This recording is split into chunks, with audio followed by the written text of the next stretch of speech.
And the Eagles defense against this Patriots offense is going to be something else today, as you can see. Some of the best in the business on those sides of the football coming today. And again, just hearing that song, it still echoes in my head from the draft. Every time that the Eagles were on the clock in Philadelphia with that live crowd, they were singing every time the Eagles drafted.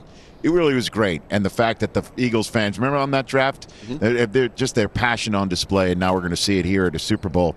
Steve Mariucci, let's talk about this Eagles defense. This, one believes, along with Nick Foles' ability to continue on his hot streak, they have to get some quality play on this side of the football as well as from Nick Foles. How will the Eagles defense be able to slow down Tom Brady today? Well, Jim Schwartz does a heck of a job as a defensive coordinator over there. And when you think about the last game that Tom Brady has lost in the playoffs was against the Denver Broncos defense, who played good coverage, tight coverage, but hit him. It was the pass rush. 20 times Tom Brady got hit.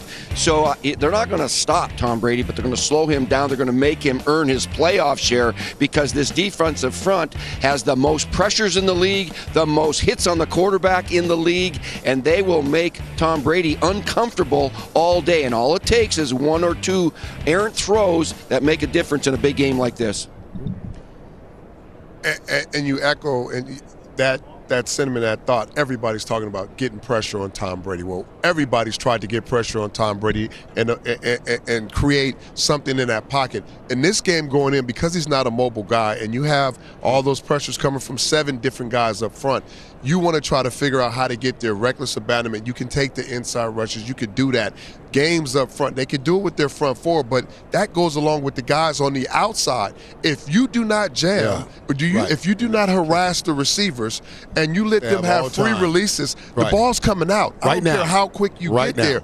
And if you look at this defense and you study them, they play 7.5 to 8 yards off majority of the time. So they're giving up. That's what I'm asking. They're giving up that cushion. But will they? And that's the question. Will they change that? If they don't, hey, don't you have to wear that defensive line out? Because by the time they take 2 steps, we're gonna keep doing. And this team. And what do we always talk about, Kurt? Most young guys, even when you're playing off, won't have the patience or the ability to not make mistakes and walk down the football field taking 3 to 4 yards. This dude does. This dude does.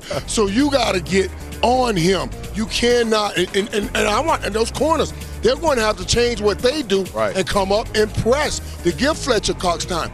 I love that Monday night opening because that's all the defensive line talked about.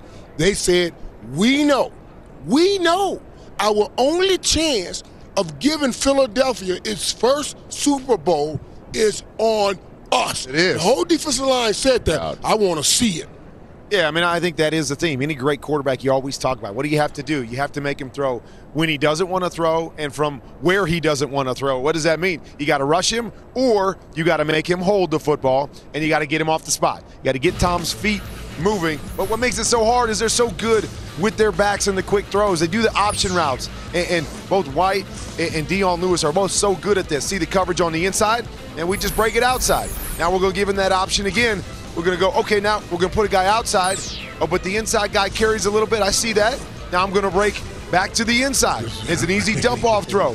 Okay, now we're going to put you one-on-one. Okay, I got inside, I got outside. What are you going to cover?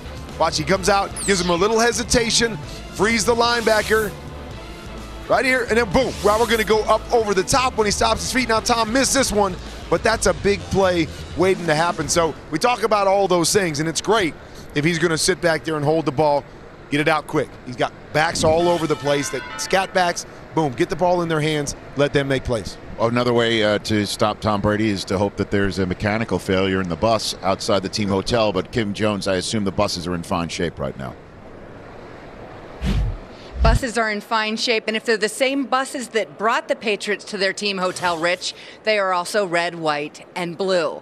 Let's talk about Tom Brady for a moment. He described himself this week as pretty calm all the time. We've certainly seen that in the clutch, whether it was the recent AFC Championship game or last year's historic comeback in the Super Bowl. Brady says that he believes focus, poise, and composure is a really important part of quarterbacking. He was a storyteller this week with the media. media. He certainly looked very comfortable and confident. Indeed, Tom Brady's been to Super Bowls before, of course. He says, "This feels like a week I'm used to."